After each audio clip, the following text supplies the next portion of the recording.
إن الحمد لله نحمده ونستعينه ونستغفره ونعوذ بالله من شرور أنفسنا ومن سيئات أعمالنا من يهده الله فلا مضل له ومن يضلله فلا هادي له وأشهد أن لا إله إلا الله وحده لا شريك له وأشهد أن محمدا عبده ورسوله يا أيها الذين آمنوا اتقوا الله حق تقاته ولا تموتن إلا وأنتم مسلمون يا أيها الناس اتقوا ربكم الذي خلقكم من نفس واحدة وخلق منها زوجها وبث منهما رجالا كثيرا ونساء واتقوا الله الذي تساءلون به والأرحام إن الله كان عليكم رقيبا يا أيها الذين آمنوا اتقوا الله وقولوا قولا سديدا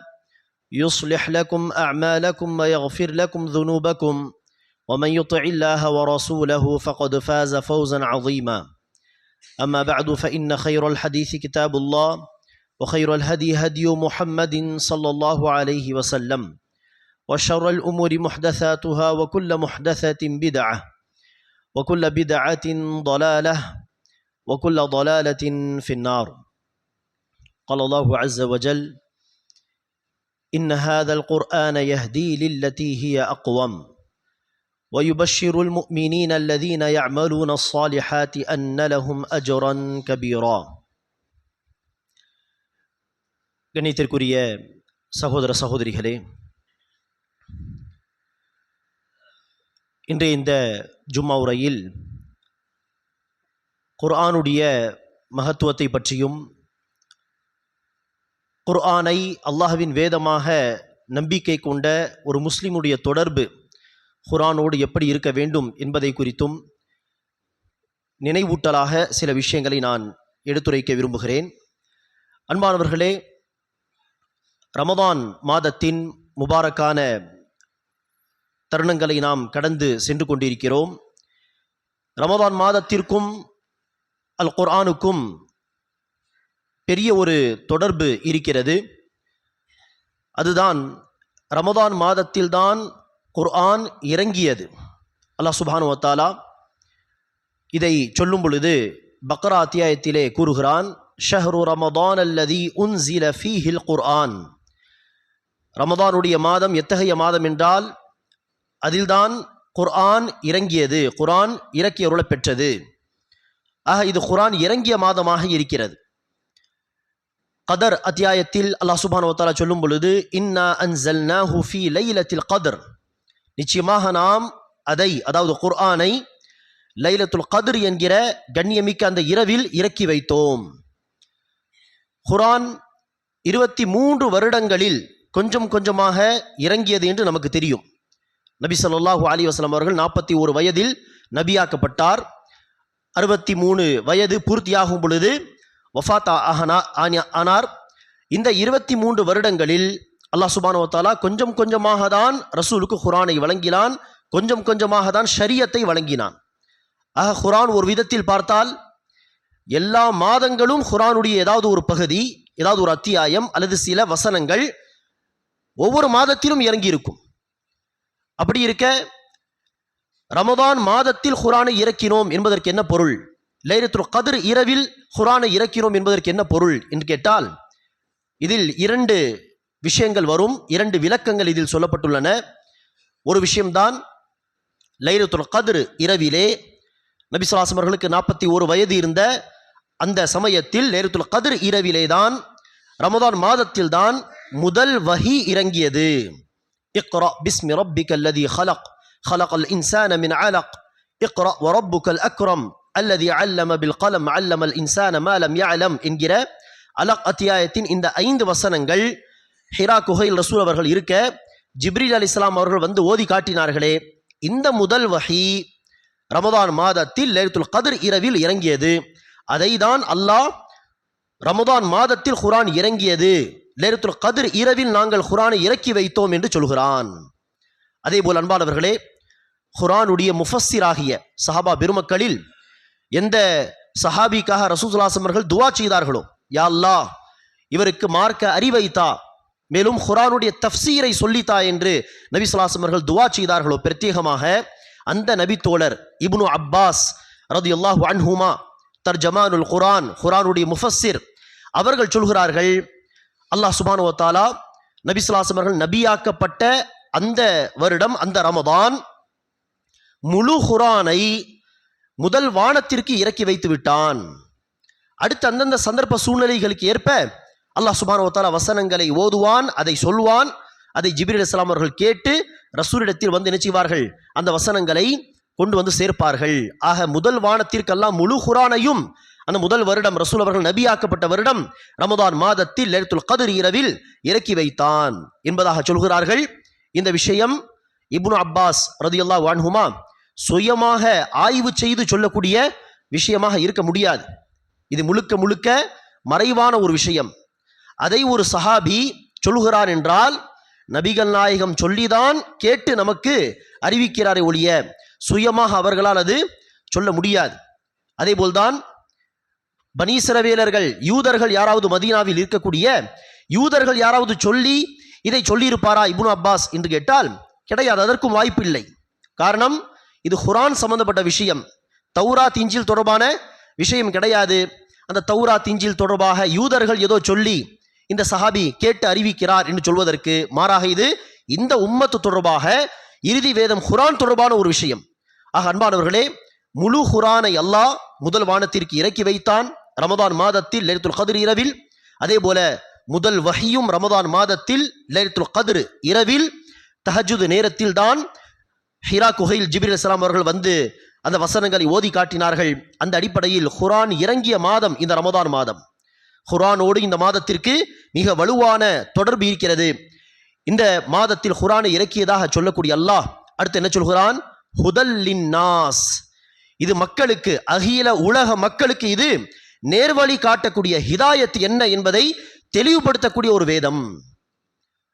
அதில் பயனடைபவர்கள் யார் என்று சொன்னால் அல்லாஹ்வை அஞ்சி நடக்கக்கூடியவர்கள். ஆகவேதான் பக்ரா அத்தியாயத்தின் ஆரம்பத்தில் அலிஃப் லாம் மீம் ஸாலிகல் கிதாபு லா ரைப ஃபீ ஹுதல் லில் முத்தகீன், முத்தகீன்களுக்கு இது ஹிதாயத் என்று அல்லாஹ் சொல்கிறான். என்ன அர்த்தம்? அகில உலக மக்களுக்கு இது ஹிதாயத்தாக தான் வந்திருக்கிறது. ஆனால் அதை படித்து உண்மையில் யார் பயனடைவார்கள் என்று சொன்னால் யாருடைய உள்ளத்தில் அல்லாஹ்வுடைய தக்வா, அல்லாஹ்வுடைய பயம், அச்சம் இருக்குமோ. அந்த விதத்தில் அன்பானவர்களே, சற்று சிந்தித்து பாருங்கள், கற்பனை செய்து பாருங்கள். இந்த குர்ஆன் இறங்கிய காலத்தில் இருந்த சஹாபாக்களில் இருந்து ஆரம்பித்து இந்த காலம் வரை எத்தனை கோடான கோடி மக்கள் இந்த குர்ஆனை படித்து, பொருள் அறிந்து படித்து ஹிதாயத்தை பெற்றிருப்பார்கள், நேர்வழிக்கு வந்திருப்பார்கள். நேற்று கூட ஒரு பதிவை பார்த்தேன். ஒரு யூதர், 80 வயது கொண்ட ஒரு யூதர், அவர் சொல்கிறார்கள், 60 வயது எனக்கு இருந்த பொழுது, அமெரிக்காவை சார்ந்தவர், தாய் தந்தையும் யூதர்கள் தாம், அமெரிக்காவில் உள்ளவர்கள். அவர்கள் சொல்கிறார்கள், வாழ்க்கையில் சில பிரச்சனைகள் நடந்தது, அங்கிருந்து நான் சில ஆய்வுகள் செய்ய ஆரம்பித்தேன். அப்போதுதான் நான் குர்ஆன் படிக்க ஆரம்பித்த பிறகு 60 வயதை கடந்த பிறகு அல்லாஹ் எனக்கு ஹிதாயத்தை கொடுத்தான். இப்போது ஹிதாயத்தை ஏற்று இஸ்லாத்தில் வந்து 15-18 வருடங்கள் ஆகிவிட்டன என்று சொல்கிறார், பேட்டி தருகிறார். ஆக இந்த காலம் வரை கூட மக்கள் குர்ஆனை படித்து ஹிதாயத்து பெறுகிறார்கள். யார் ஹிதாயத்தை விரும்புகிறார்களோ. அப்படி பார்த்தால் இந்த 1400 வருடங்களில் கோடான கோடி மக்கள், 100, 200 கிடையாது, 1000, 2000 கிடையாது, சில லட்சங்கள் கூட கிடையாது, மாறாக கோடான கோடி மக்களுக்கு அல்லாஹ் இந்த குர்ஆனை கொண்டு ஹிதாயத்தை தந்திருக்கிறான் என்று சொன்னால் இது உள்ளங்களை மாற்றக்கூடிய ஒரு வேதம், அசத்தியத்திலிருந்து சத்தியத்தின்பால் அழைத்து வரக்கூடிய ஒரு வேதம், ஹிதாயத்தை தெளிவுபடுத்தக்கூடிய ஒரு வேதம். ஆக ஹுதல் லின்னாஸ், அகில உலக மக்களுக்கு இது ஹிதாயத்தாக வந்திருக்கிறது என்று அல்லாஹ் சுப்ஹானஹு வ தஆலா சொல்கிறான். அதே போல் அல்லாஹ் குர்ஆனை அறிமுகப்படுத்தும் விதமாக பனீ இஸ்ராயீல் அத்தியாயத்திலே சொல்லும் பொழுது, இன்ன ஹாதல் குர்ஆன யஹ்தி லில்லதி ஹிய அக்வம், நிச்சயமாக இந்த குர்ஆன் நேரான விஷயத்தை தான் மக்களுக்கு காட்டும். யஹ்தி லில்லதி ஹிய அக்வம், நேரான விஷயத்தின்பால் தான் இந்த குர்ஆன் மக்களை வழிநடத்தும். யார் அந்த நேரான பாதையை தேர்வு செய்து அந்த ஹிதாயத்தை ஏற்று நடப்பார்களோ அவர்களுக்கு இந்த குர்ஆன் என்ன செய்கிறது, வயுபஷ்ஷிருல் முஃமினீன அல்லதீன யஅமலூன ஸாலிஹாத், யார் நல்லறங்கள் செய்கிறார்களோ அத்தகைய முஃமினீன்களுக்கு இந்த குர்ஆன் நன்மாராயம் சொல்லக்கூடிய வேதமாகவும் இருக்கிறது. இந்த நற்செய்தி என்று சொன்னால் அன்னலஹும் அஜ்ரன் கபீரா, அவர்களுக்கு மகத்தான பெரிய கூலி அல்லாஹ்விடத்தில் இருக்கிறது என்று இந்த குர்ஆன் இறை விசுவாசிகளுக்கு நற்செய்தி சொல்கிறது. ஆக அன்பானவர்களே, இந்த குர்ஆன் சஹாபாவுடைய காலத்திலிருந்து ஆரம்பித்து இந்த காலம் வரை இன்று நாம் ஆய்வு செய்து பார்த்தால் பல உள்ளங்களை மாற்றிய குர்ஆன், பல உள்ளங்களுக்கு ஹிதாயத்தின் பால் வழிகாட்டிய, ஹிதாயத்தை தெளிவுபடுத்திய வேதம் இந்த குர்ஆன். நபிகள் நாயகம் ஸல்லல்லாஹு அலைஹி வஸல்லம் அவர்கள் குர்ஆனை ஓதுவார்கள். சில சமயம் குர்ஆனுடைய அந்த ஆழமான அர்த்தங்களிலே நபி ஸல்லல்லாஹு அலைஹி வஸல்லம் எந்த அளவுக்கு மூழ்கி விடுவார் என்று சொன்னால், சில சமயம் ரசூல் ஸல்லல்லாஹு அலைஹி வஸல்லம் அவர்கள் ஒரே வசனத்தை தொழுகை முழுவதும் என்ன செய்வார்கள், திரும்ப திரும்ப ஓதி அந்த தொழுகையை முடித்து விடுவார்கள். குறிப்பாக தஹஜ்ஜுத் தொழுகை கடமையான தொழுகையாக இருந்தால் சில வசனங்களை ஓதி அடுத்து ருக்கு செய்ய வேண்டும், மக்கள் பின்னால் நின்று தொழுவார்கள். ஆனால் தஹஜ்ஜுத் தொழுகை ரசூல் அவர்கள் தனியாக நின்று தொழக்கூடிய தொழுகை, அது எவ்வளவு நீட்டி தொழுதாலும் பிறருக்கு சிரமம் கிடையாது. அவர்கள் சிரமப்பட்டு கால்கள் வீங்கும் அளவுக்கு என்ன செய்வார்கள், நின்று தொழுவார்கள். அவ்வாறு ஒரு நாள் நபி ஸல்லல்லாஹு அலைஹி வஸல்லம் அவர்கள் தஹஜ்ஜுத் தொழுகையில் இருக்கிறார். அப்போது நபி ஸல்லல்லாஹு அலைஹி வஸல்லம் அவர்கள் ஒரு வசனத்தை ஓதினார்கள். அந்த வசனத்தில் ஈசா அலைஹிஸ்ஸலாம் அல்லாஹ் சுப்ஹானஹு வ தஆலாவிடத்தில் சொல்வதாக அல்லாஹ் கூறக்கூடிய ஒரு விஷயம். அதில் ஈசா அலைஹிஸ்ஸலாம் அல்லாஹ்விடத்தில் சொல்வார்கள், இன் துஅذிபுஹும் ஃபஇன்னஹும் இபாதுக், யா அல்லாஹ், நீ உன்னுடைய இந்த அடியார்களை வேதனை செய்தால் அவர்கள் உன்னுடைய அடியார்கள், அவர்கள் செய்த தவறுக்கு, அவர்கள் செய்த குற்றத்துக்கு அவர்களை தண்டிக்க உனக்கு எல்லா உரிமையும் உண்டு. இன் துஅذிபுஹும் ஃபஇன்னஹும் இபாதுக் வ இன் தக்ஃபிர் லஹும் ஃபஇன்னக அன்தல் அஸீஸுல் ஹகீம். அப்படி நீ அவர்களை மன்னித்து விட்டால், அவர்கள் மீது நீ அருள் காட்டினால், கருணை புரிந்தால் உன்னை யாரும் தடுக்க முடியாது, மன்னிக்க கூடாது என்று யாரும் தடை போட முடியாது, நீ மிகைக்கக்கூடியவன், நீ ஞானம் உள்ளவன் என்று ஈசா அலைஹிஸ்ஸலாம் சொன்னதாக அல்லாஹ் குறிப்பிடக்கூடிய ஒரு விஷயம். இந்த வசனத்தையே நபி ஸல்லல்லாஹு அலைஹி வஸல்லம் நினைச்சார்கள். இந்த வசனத்தை அடைந்ததும் அடுத்த வசனம் ஓதவில்லை, இதே வசனத்தை திரும்ப திரும்ப ஓதிக்கொண்டே இருந்தார்கள். எந்த அளவிற்கு என்று சொன்னால், ஃபஜர் நேரம் நெருங்கிவிட்டது, நபி ஸல்லல்லாஹு அலைஹி வஸல்லம் அவர்கள் அதே வசனத்தை இரவு முழுவதும் ஓதி தஹஜ்ஜுத் தொழுகை முடித்து விட்டார். ஆக குர்ஆனுடைய வசனங்கள் ஏற்படுத்திய தாக்கம் பாருங்கள். நபி ஸல்லல்லாஹு அலைஹி வஸல்லம் அவர்கள் அந்த வசனத்தின் ஆழமான அர்த்தங்களை யோசித்து சிந்தித்து பார்த்து நினைச்சுகிறார்கள், அதே வசனத்தை திரும்ப திரும்ப ஓதுகிறார். அதே போல அன்பானவர்களே, அல்லாஹ் சுப்ஹானஹு வ தஆலா ஜின்களை குறித்து குர்ஆனிலே சொல்கிறான், வ இஸ் ஸரஃப்னா இலைக நஃபரம் மினல் ஜின் யஸ்தமிஊனல் குர்ஆன், நபியே, உங்களை நோக்கி நாம் சில ஜின்களை அனுப்பினோம். அல்லாஹ் சுப்ஹானஹு வ தஆலா சில ஜின்களுக்கு ஹிதாயத் தருகிறான். அந்த ஜின்கள் ரசூலுல்லாஹி ஸல்லல்லாஹு அலைஹி வஸல்லம் அவர்கள் குர்ஆன் ஓதும் பொழுது அந்த வழியாக கடந்து போகும்போது அங்கே நின்று நினைச்சுகிறார்கள், ரசூல் குர்ஆன் ஓதுவதை யஸ்தமிஊனல் குர்ஆன், அல்லாஹ் சொல்கிறான், செவி தாழ்த்தி கவனமாக கேட்கிறார்கள். ஃபலம்மா ஹதரூஹு காலு அன்சிது, அந்த ஜின்கள் அந்த இடத்தில் வந்த பொழுது, நபி ஸல்லல்லாஹு அலைஹி வஸல்லம் அவர்கள் குர்ஆன் ஓதக்கூடிய அந்த இடத்தில் வந்த பொழுது சில ஜின்கள் மற்ற ஜின்களை பார்த்து சொன்னார்கள், அன்சிது, பேசாமல் கவனமாக கேளுங்கள், இந்த நபர் ஓதக்கூடிய வார்த்தைகளை கவனமாக செவிதாழ்த்தி கேளுங்கள். ஃபலம்மா குதிய, நபி ஸல்லல்லாஹு அலைஹி வஸல்லம் அவர்கள் குர்ஆன் ஓதி முடித்த பிறகு தவல்லவ் இலா கௌமிஹிம் முன்திரீன், அந்த ஜின்கள் தன்னுடைய சமூகத்தை நோக்கி, ஜின்களை நோக்கி அவர்கள் அச்சமூட்டி எச்சரிக்கை செய்பவர்களாக திரும்பி சென்றார்கள். பாருங்கள், முதன்முறை குர்ஆனை கேட்கிறார்கள். குர்ஆனை கேட்கும் பொழுது இது போன்ற வார்த்தைகளை இதற்கு முன்னால் நாங்கள் கேட்டதே கிடையாது என்று சொல்லிவிட்டு செவிதாழ்த்து இந்த வசனங்களை கேட்டு ரசூல் அவர்கள் குர்ஆனை ஓதி முடித்த பிறகு ரசூல் மீது நம்பிக்கை கொண்டு, குர்ஆன் மீது நம்பிக்கை கொண்டு, இப்போது அந்த ஜின்கள் மற்ற ஜின்களை நோக்கி எப்படி திரும்புகிறார்கள்? அல்லாஹ் சொல்கிறான், தவல்லவ் இலா கௌமிஹிம் முன்திரீன், மற்ற ஜின்களை அச்சமூட்டி எச்சரிக்கை செய்யக்கூடிய தாயிகளாக, அழைப்பாளர்களாக அவர்கள் திரும்பி சென்றார்கள். இது அந்த ஜின்களுடைய உள்ளங்களில் ஏற்படுத்திய தாக்கம், குர்ஆன் ஏற்படுத்திய தாக்கம், குர்ஆன் ஏற்படுத்திய புரட்சி. நபி ஸல்லல்லாஹு அலைஹி வஸல்லம் அவர்கள் ஒரு முறை நஜம் சூரா இறங்கியது. அந்த வசனங்கள் இறங்கியதும் நபி ஸல்லல்லாஹு அலைஹி வஸல்லம் அவர்கள் நஜம் சூராவுடைய வசனங்களை சஹாபாவுக்கு ஓதி காட்டுகிறார். சில காஃபிர்களும் என்ன செய்தார்கள், அந்த சபையில் அருகில் நின்று கொண்டிருந்தார்கள். நபி ஸல்லல்லாஹு அலைஹி வஸல்லம் அவர்கள் நஜம் சூராவை ஓத சஹாபாக்களும் அதை கேட்கிறார்கள். சுத்தி இருந்த சில காஃபிர்களும் அந்த வசனங்களை கேட்கிறார்கள். நஜம் சூராவுடைய இறுதியில் அல்லாஹ் சுப்ஹானஹு வ தஆலா அல்லாஹ்வை வணங்குங்கள், சஜ்தா செய்யுங்கள் என்று சொல்வான். ஆக சஜ்தாவுடைய வசனம் இறுதியில் வரும். அந்த வசனத்தை ஓதியதும் நபி ஸல்லல்லாஹு அலைஹி வஸல்லம் அவர்களும் சஹாபாக்களும் சஜ்தா செய்தார்கள். கவனிக்க வேண்டிய விஷயம் என்னவென்றால், சுத்தி இருந்த காஃபிர்களும் தன்னையே அறியாமல் செய்தார்கள், மெய் மறந்து சஜ்தாவில் விழுந்து விட்டார்கள். இந்த சம்பவம் தான் தவறான ஒரு தகவலாக வதந்தியாக பரவியது. மக்காவில் எல்லோரும் முகமதோடு சேர்ந்து இப்போது தொழ ஆரம்பித்து விட்டார்கள், எல்லோரும் முஸ்லிம்களாக மாறிவிட்டார்கள் என்று ஒரு வதந்தி அபிசீனியா வரை தவறாக பரவியது. அப்போதுதான் அபிசீனியாவுக்கு, ஹபஷாவுக்கு ஹிஜ்ரத் செய்து போயிருந்த சஹாபாக்கள், ஓ இப்போது மக்காவில் எல்லோரும் முஸ்லிம்களாக மாறிவிட்டார்களா, இப்போது நாம் இங்கு இருக்க தேவையில்லையே, சொந்த ஊருக்கு போய்விடலாம் என்று திரும்பி வந்து விட்டார்கள். வந்த பிறகுதான் தெரிந்தது முஸ்லிமாகவில்லை, சுற்றி இருந்த அந்த காஃபிர்கள் மெய் மறந்து ரசூலோடு முகமதோடு சேர்ந்து சஜிதாவில் விழுந்து விட்டார்கள்.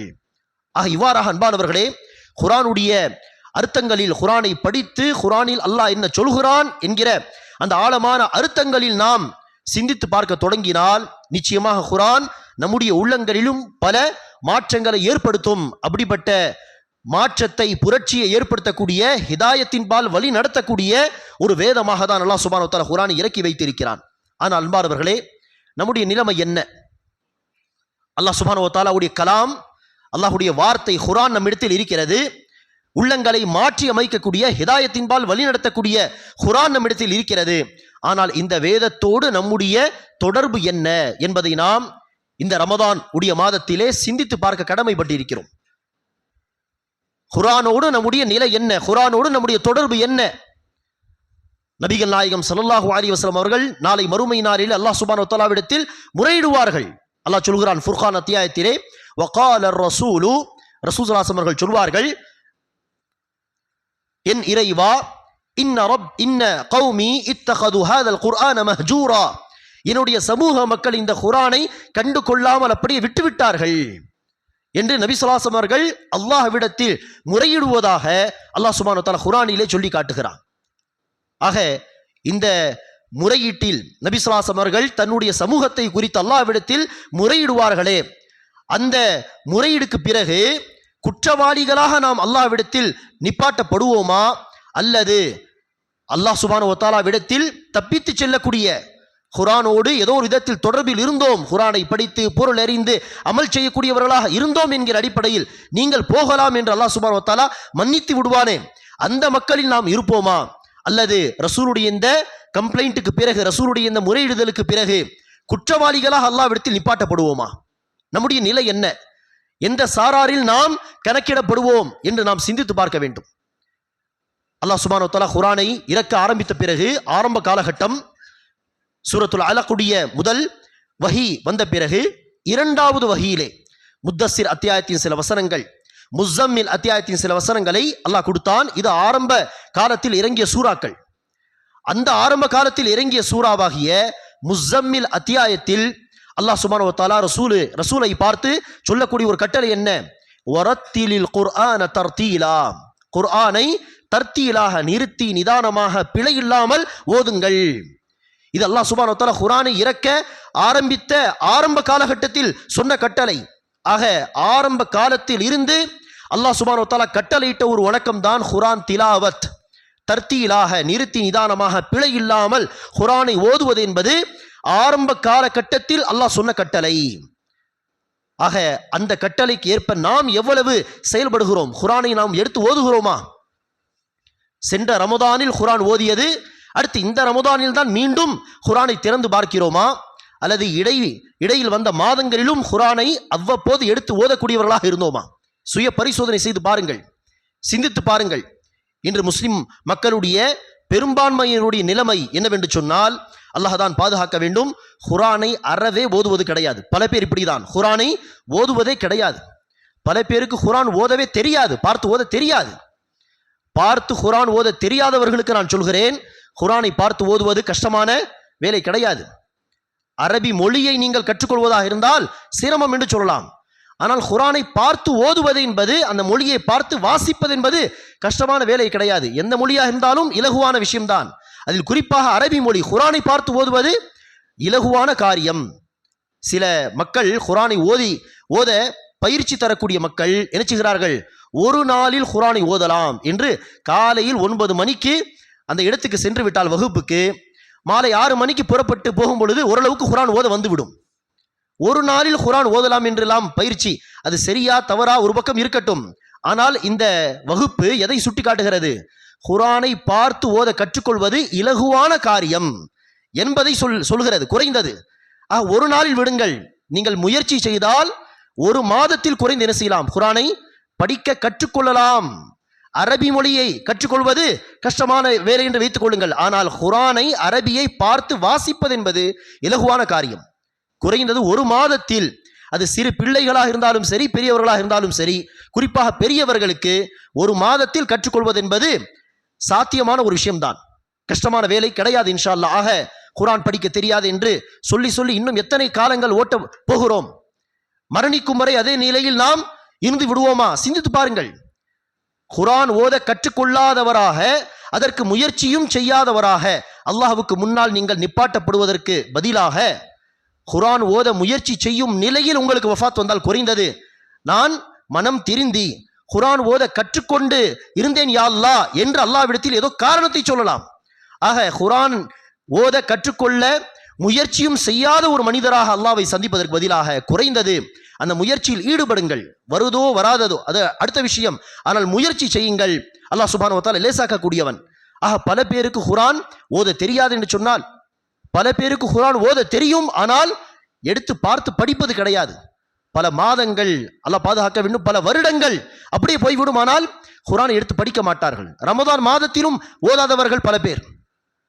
சரி, ரமதான் மாதத்தில் குர்ஆன் ஓதக்கூடிய பல பேருடைய நிலை என்னவென்று சொன்னால், ரமதான் மாதம் வந்தால் தான் குர்ஆனை ஞாபகம் வரும். ரமதான் மாதம் போய்விட்டது என்று சொன்னால் அடுத்த 11 மாதங்கள் குர்ஆனோடு எந்த தொடர்பும் கிடையாது. ஏதோ தொழுகையில் சூறாக்களை கேட்கிறோம், நாம் தொழும் பொழுது சில சூறாக்களை, சின்ன சின்ன சூறாக்களை ஓதுகிறோம் என்று சொன்னால் அதோடு சரி. குர்ஆனை பார்த்து 11 மாதங்கள் தொட்டு ஓதுவதே கிடையாது. இப்படி பல பேர். இன்னும் பல மக்கள் குர்ஆனோடு எந்த அளவுக்கு தொடர்பை வைத்து இருக்கிறார்கள் என்று சொன்னால், குர்ஆனை திருமணத்திலே ஏதோ கிஃப்டாக அந்த மணப்பெண்ணுக்கு கொடுப்பது, அதுவும் பல சடங்கு சம்பிரதாயங்களோடு அந்த குர்ஆனை ஒரு அழகான ஒரு கிலாஃப் என்று சொல்லுவோம், அந்த கிலாஃபில் போட்டு கொடுப்பது. ஏதாவது ஃபாத்திஹா என்று வந்தால் அந்த குர்ஆனை எடுப்பது, இல்லையா உடம்பு சரியில்லை என்று சொல்லி குர்ஆனுடைய தாயத்தை போடுவது. இப்படிதான் பல பேர் குர்ஆனோடு ஏதோ ஒரு தொடர்பை வைத்திருக்கிறார்கள் தவறான விதத்திலே.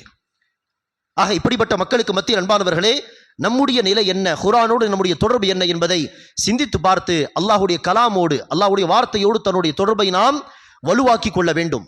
இந்த ரமதான் மாதத்தில் குர்ஆனை அதிகமாக ஓதுங்கள், அதிகமாக குர்ஆனை ஓதுங்கள். குறைந்தது ஒரு குர்ஆனை முடிக்க முயற்சி செய்யுங்கள். ரமதான் போன பிறகும் இந்த தொடர்பு அப்படியே தொடர வேண்டும். ரமதான் மாதத்தில் அதிகமாக ஓத வேண்டும். ரமதானுக்கு பிறகு ஒவ்வொரு நாள் ஓதாவிட்டாலும் அவ்வப்போது எடுத்து என்ன செய்ய வேண்டும்? குர்ஆனை ஓத வேண்டும். அரபு தேசத்தெல்லாம் போனால் நம்மால் பார்க்க முடியும், பல பேர் நினைச்சுவார்கள் தொழுகைக்கு முன்பெல்லாம் உட்கார்ந்து குர்ஆனை ஓதுவார்கள். அவ்வாறு தொழுகைக்கு முன்பு அதானுக்கும் இகாமத்துக்கும் இடைப்பட்ட அந்த நேரத்தில் குர்ஆனை ஓதி நினைச்சுவார்கள். மாதத்தில் ஒரு குர்ஆன் அல்லது 2 குர்ஆன் 3 குர்ஆன் என்று மற்ற நாட்களிலேயே அதிகமாக குர்ஆன் ஓதக்கூடிய மக்கள் இருக்கிறார்கள். அப்படி இருக்கும் பொழுது நாம் அவ்வப்போது குர்ஆன் ஓதக்கூடிய பழக்கத்தை கொண்டு வர வேண்டும். இது நம் மீது வாஜிபான விஷயம், கடமையான விஷயம். இது அடிப்படை கடமை. குர்ஆனை பார்த்து ஓதுவது என்கிற கடமைக்கு அடுத்தபடியாக தான் குர்ஆனை படித்து அதில் சிந்தித்து பார்ப்பது, அதற்கு பொருள் அறிந்து படிக்க முயற்சி செய்வது, அந்த உபதேசங்களை உள்வாங்குவது என்றெல்லாம் செய்வது அடுத்த கட்டமாக வரக்கூடிய கடமைகள். அடிப்படை கடமையை இங்கு செய்ய காணும். குர்ஆனை பார்த்து படிப்பதே மிக அரிதான ஒரு விஷயமாக இருக்கிறது பல மக்களுடைய வாழ்க்கையில். ஆக அல்லாஹ் சுப்ஹானஹு வ தஆலா நமக்கு குர்ஆனோடு நம்முடைய தொடர்பு எப்படி இருக்கிறது என்பதை குறித்து சுய பரிசோதனை செய்து பார்த்து குர்ஆனோடு தன்னுடைய தொடர்பை வலுவாக்கக்கூடிய பாக்கியத்தை அல்லாஹ் நமக்கு தருவானாக.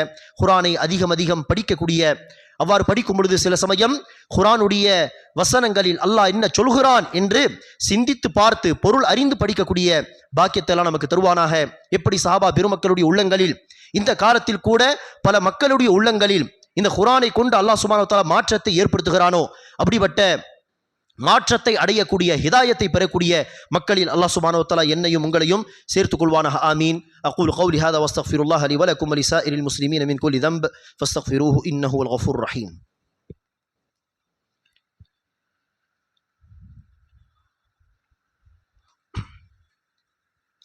அல்ஹம்துலில்லாஹி ரப்பில் ஆலமீன் வஸ்ஸலாத்து வஸ்ஸலாமு அலா அஷ்ரஃபில் அன்பியாஇ வல் முர்சலீன் நபியினா முஹம்மத் வ அலா ஆலிஹி வ அஸ்ஹாபிஹி அஜ்மஈன் وعلى من تبعه بإحسان إلى يوم الدين. أما بعد. கண்ணியமிக்க சகோதர சகோதரிகளே, நபி ஸல்லல்லாஹு அலைஹி வஸல்லம் அவர்கள் ஒரு ஹதீஸிலே சொல்கிறார்கள், இன்னல்லாஹ யர்ஃபஉ பிஹாதல் கிதாபி அக்வாமன் வ யதஉ பிஹி ஆஹரீன். நிச்சயமாக அல்லாஹ் சுப்ஹானஹு வ தஆலா இந்த குர்ஆனை கொண்டு, இந்த வேதத்தை கொண்டு மக்களில் சிலரை உயர்த்தி விடுகிறான். இதே வேதத்தின் காரணமாக, இந்த வேதத்தை அடிப்படையாக கொண்டு மக்களில் சிலரை அல்லாஹ் சுப்ஹானஹு வ தஆலா தாழ்த்தி விடுகிறான். ஆக யார் இந்த குர்ஆனை படிப்பது, பொருள் அறிந்து படிப்பது, குர்ஆனுடைய உபதேசங்களை உள்வாங்குவது, அடுத்து தன்னுடைய வாழ்க்கையில் அந்த உபதேசங்களை நடைமுறைப்படுத்துவது, குர்ஆனை நம்பிக்கை கொள்வது, குர்ஆனுடைய சட்டத்திட்டங்களை ஏற்று நடப்பது என்று குர்ஆனோடு தன்னுடைய இந்த தொடர்புகளை மேம்படுத்திக் கொள்வார்களோ அல்லாஹ் அவர்களுக்கு இம்மையிலும் மறுமையிலும் உயர்வை தருகிறான். யார் இந்த குர்ஆனை நம்பிக்கை கொள்வது அல்லது படிப்பது, அமல் செய்வது போன்ற விஷயங்களில் புறக்கணித்து விடுவார்களோ அவர்கள் குர்ஆனை புறக்கணித்த காரணத்தினால் அல்லாஹ் அவர்களை தாழ்த்தி விடுகிறான், இழிவானவர்களாக மாற்றி விடுகிறான். இன்று இந்தியாவிலே முஸ்லிம் சமூகத்தின் நிலை என்ன பாருங்கள். எத்தனையோ பிதாத்துவாதிகள், ஷிர்க் பிதாத்து செய்யக்கூடிய முஸ்லிம்கள், அவர்களுடைய மிகப்பெரிய பிரச்சனையே அவர்கள் குர்ஆனையும் படிப்பதில்லை, ஹதீஸுகளையும் படிப்பதில்லை. வழிகெடுக்கக்கூடிய சில மக்களுடைய பேச்சை கேட்டு கேட்டு என்ன செய்வார்கள், மார்க்கம் இதுதான் என்பதாக நினைத்துக் கொண்டு பின்பற்றுவார்கள். சுயமாக எடுத்து ஒரு நாளும் குர்ஆனை படிக்க மாட்டார்கள், பொருள் அறிந்து ஹதீஸுகளை படிக்க மாட்டார்கள். ஆகவேதான் வழிகேட்டிலேயே அவர்கள் தொடர்ந்து பயணிப்பார்கள். வழிகெடுக்கக்கூடியவர்களும் சுலபமாக அவர்களை வழிகெடுத்து விடுகிறார்கள். குர்ஆனை எடுத்து படித்தால் தான் தெரியும் குர்ஆன் என்ன கொள்கை நமக்கு போதிக்கிறது. குர்ஆனுடைய பெரும் பகுதி பொதுவான உபதேசம்தான். அதை நமக்கு தெரிந்த மொழியில் நாம் எடுத்து படித்தால் நிச்சயமாக நமக்கு புரியும். அதில் ஒரு பகுதி அரபி தெரிந்திருந்தால்தான் புரிந்து கொள்ள முடியும். அறிஞர்களுக்கு மாத்திரம்தான் அது புரியும், சட்டத்திட்டங்கள் தொடர்பான விஷயம். ஆனால் பெரும்பாலான உபதேசங்கள் நமக்கு தெரிந்த மொழியுடைய டிரான்ஸ்லேஷனோடு நாம் படித்தால் நிச்சயமாக அந்த பொதுவான உபதேசங்கள் நமக்கு புரியும். அப்படிப்பட்ட நிலையில் நாம் இருக்க, நாம் இந்த வாய்ப்பினை, பல மொழிகளில் குர்ஆன் டிரான்ஸ்லேஷன் உண்டு, நமக்கு தெரிந்த மொழியில் நாம் குர்ஆனை பொருள் அறிந்து படிக்க முயற்சிக்க வேண்டும். குர்ஆனோடு நாம் தன்னுடைய தொடர்பை அதிகப்படுத்தி கொண்டால் அல்லாஹ் சுப்ஹானஹு வ தஆலா நிச்சயமாக அவன் வாக்களித்தது போல் இம்மையிலும் மறுமையிலும் நமக்கு வெற்றியை கொடுப்பான், உயர்வை தருவான். குர்ஆனை புறக்கணித்தவர்களாக இருக்கும் காரணத்தினால்தான் ஆங்காங்கே முஸ்லிம்கள் இன்று பல அநீதிக்கு உள்ளாக்கப்படுகிறார்கள். ஆனால் அல்லாஹ் சுப்ஹானஹு வ தஆலா உதவியும் வருவது போல் நமக்கு தெரியவில்லை. காரணம், குர்ஆன் ஹதீஸை புறக்கணித்து நாம் வாழ்ந்து கொண்டிருக்கிறோம். ஆக குர்ஆன் ஹதீஸின் பக்கம் நாம் வர வேண்டும். குர்ஆன் அல்லாஹ் சுப்ஹானஹு வ தஆலாவுடைய வேதம், இது அல்லாஹ்வுடைய வார்த்தை என்பதை உணர வேண்டும். அல்லாஹ்வுடைய வார்த்தையோடு நம்முடைய தொடர்பு என்ன என்பதை சிந்தித்து பார்த்து குர்ஆனோடு தன்னுடைய தொடர்பை அதிகப்படுத்திக் கொள்ள நாம் முயற்சி செய்வோமாக. அல்லாஹ் சுப்ஹானஹு வ தஆலா சொல்லக்கூடிய எனக்கும் கேட்கக்கூடிய உங்கள் அனைவருக்கும் சொல்லக்கூடிய இந்த விஷயங்களை வாழ்க்கையில் அதிகம் நடைமுறைப்படுத்தக்கூடிய, அமல்படுத்தக்கூடிய பாக்கியத்தை தருவானாக. ஆமீன். ரப்பனா ஆதினா ஃபித் துன்யா ஹஸனஹ் வ ஃபில் ஆখিরাতি ஹஸனஹ் வ கீனா அஸாபன் நார். اللهم آت أنفسنا تقواها وزكها أنت خير من زكاها أنت وليها ومولاها. اللهم أعز الإسلام والمسلمين وانصر الإسلام والمسلمين وخذل الكفرة واليهود والنصارى والمشركين. اللهم صل على محمد وعلى آل محمد كما صليت على إبراهيم وعلى آل إبراهيم إنك حميد مجيد. اللهم بارك على محمد وعلى آل محمد كما باركت على إبراهيم وعلى آل إبراهيم إنك حميد مجيد. سبحان ربك رب العزة عما يصفون وسلام على المرسلين والحمد لله رب العالمين.